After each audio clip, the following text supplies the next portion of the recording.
Um, After the comeback, what was buckled down to ensure that we get back? After their comeback, you're saying? I like the way we played the whole game. I mean, they're a good hockey team, and they lost twice to Toronto this week, so you knew how physically desperate they were going to play. And we made a mistake at the end of the second period on their goal, a defensive execution mistake. So that's something we can clean up.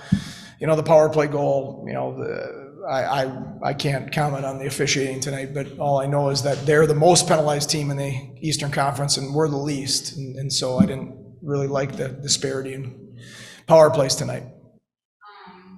Speaking of power play, I mean, there were 2 power play goals for the Amherst. Was it looking a little bit stronger tonight? It's been coming. As we, Michael Pekka does an awesome job with our unit, and he's done a really good job of staying steady with them in his messaging and how we practice, even while we struggle. And I think that's huge in coaching, that you don't have knee-jerk reactions to a bad game, a bad week, a bad couple weeks, whatever it is.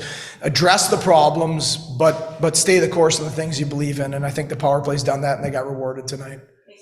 With 2 points on the night. I mean, how has he really done this season? He's kind of a Swiss Army knife. He can play up on your skilled lines, but he can also kind of stabilize a checking line. He can play center, he can play wing.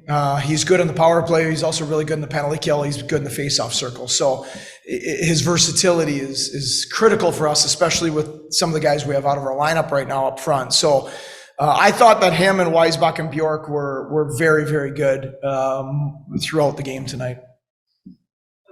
Lawrence Pilot, Bartkowski gets signed today. Comparative to your decor at the beginning of the season, how is it looking now? Yeah, there's a couple of weeks in, the decor was decimated with call-ups and injuries and stuff. And so first on Bartkowski, I couldn't be more excited. Our staff feels the same way. I know the guys do. That he's signed for the rest of the year. I love coaching him. I love the presence that he gives our team. We're a young team. Even our captains are, most of our older guys are mid-20s only or low 20s. So he just gives us a little bit something different. So we're really thrilled to have him for the rest of the season. Pilot, you never knew what was going to happen. He's a very, very good hockey player, and he's played real good hockey for the Sabres, helped them win a lot of games. So I think we're fortunate that he got through waivers. And not only does he have talent, but he just oozes character and competitiveness, and he's a winning hockey player. So real fortunate to have both those guys back. The game winner, not from down on 1 game. Are we shocked at this point? I mean, the last couple of his goals have been not right in front of the net. I don't know. It's just yeah, Mercy's scored probably 4 or 5 like he did tonight last year, where he gets a puck down on the goal line. He's so good down there, and he's able to go, short side shelf, and he's very intelligent hockey player. He doesn't probably get enough credit for his intelligence. He always gets credit for his competitiveness and his habits. There are vulnerabilities that all goalies have with the way they play the post. And he took advantage of one of those vulnerabilities and found a way to squeak that one in there.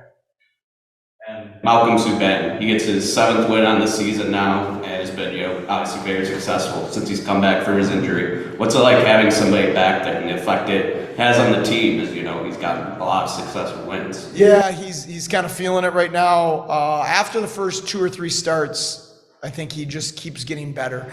What I love about him is, and this is a goalie that's now a little older, has been through a ton of adversity.